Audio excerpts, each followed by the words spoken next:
Hi ആൾ, എല്ലാവർക്കും വീഡിയോയിലേക്ക് സ്വാഗതം. ആദ്യമായിട്ടാണ് വീഡിയോ കാണുന്നതെങ്കിൽ ലൈക്ക് ചെയ്യുക, ഷെയർ ചെയ്യുക, സബ്സ്ക്രൈബ് ചെയ്യുക. കമ്പനി ബോർഡ് LGSൻ്റെ SCERT പോർഷൻസാണ് ഇന്ന് നമ്മൾ നോക്കുന്നത്. ആധുനിക ഇന്ത്യ ചരിത്രമാണ്. കച്ചവടത്തിൽ നിന്ന് അധികാരത്തിലേക്ക്. ഇന്ത്യയിലെത്തിയ ആദ്യ യൂറോപ്യന്മാർ പോർച്ചുഗീസുകാർ. കറുത്ത പൊന്ന് എന്നറിയപ്പെടുന്നത് കുരുമുളക്. വാസ്കോഡ ഗാമ കോഴിക്കോടിനടുത്ത് കാപ്പാട് കപ്പലിറങ്ങിയത് ഏത് വർഷമാണ്? 1498 മെയ് 20. പോർച്ചുഗീസുകാരുടെ ഇന്ത്യയിലെ പ്രധാന വാണിജ്യ കേന്ദ്രങ്ങൾ ഏതെല്ലാമാണ്? ഗോവ, ദാമൻ, ദിയു. പറങ്കികൾ എന്നറിയപ്പെട്ടത് പോർച്ചുഗീസുകാർ.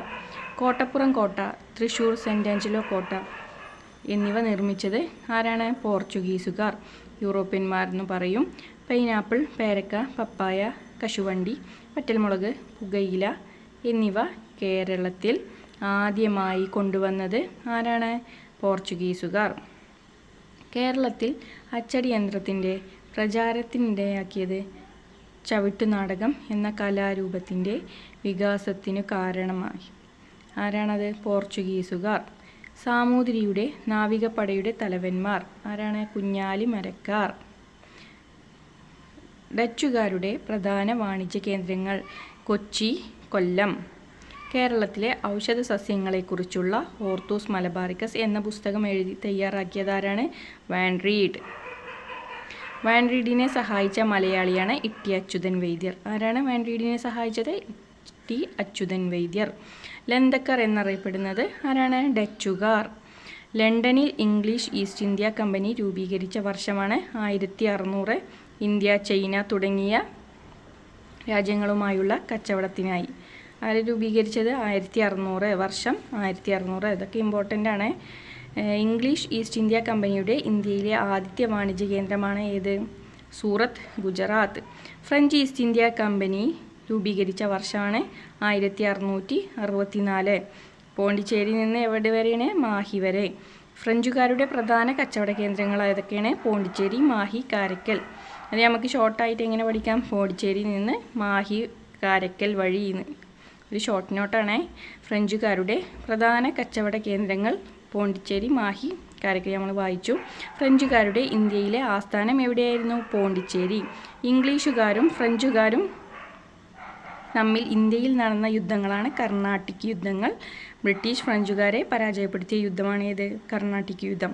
ഇന്ത്യയിൽ ബ്രിട്ടീഷ് ഭരണത്തിന് അടിത്തറയിട്ട യുദ്ധം ഏതാണ്? പ്ലാസി യുദ്ധം. 1757 റോബർട്ട് ക്ലൈവിൻ്റെ ബംഗാളിലെ നവാബായ സിറാജുദ്ദൗലയെയാണ് തോൽപ്പിച്ചത്.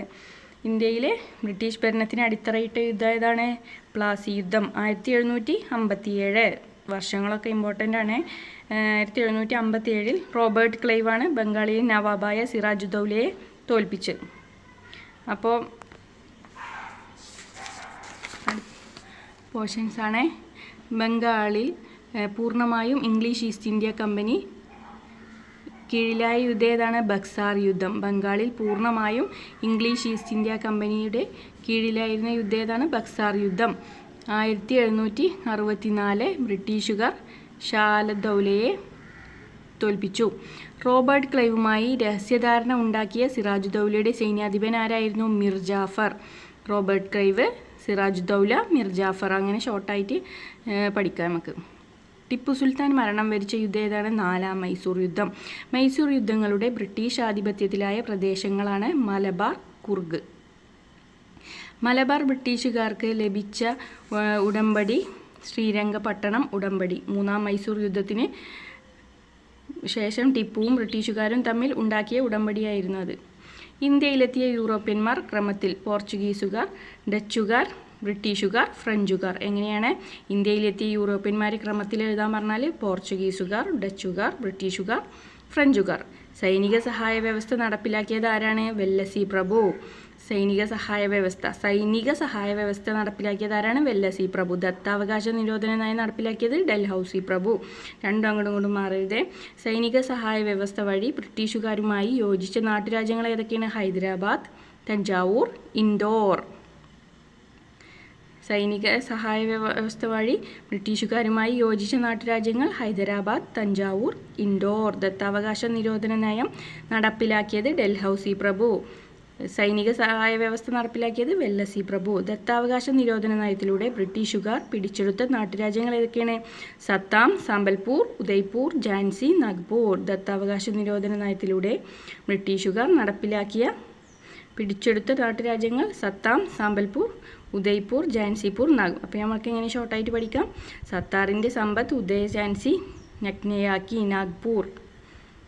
അങ്ങനെ ഒരു ഷോർട്ട് നോട്ടാണേ, ടിപ്സാണ് ഞാൻ പഠിക്കാൻ വേണ്ടിയിട്ട് എടുത്തതാണ്. അപ്പോൾ കമ്പനി ബോർഡ്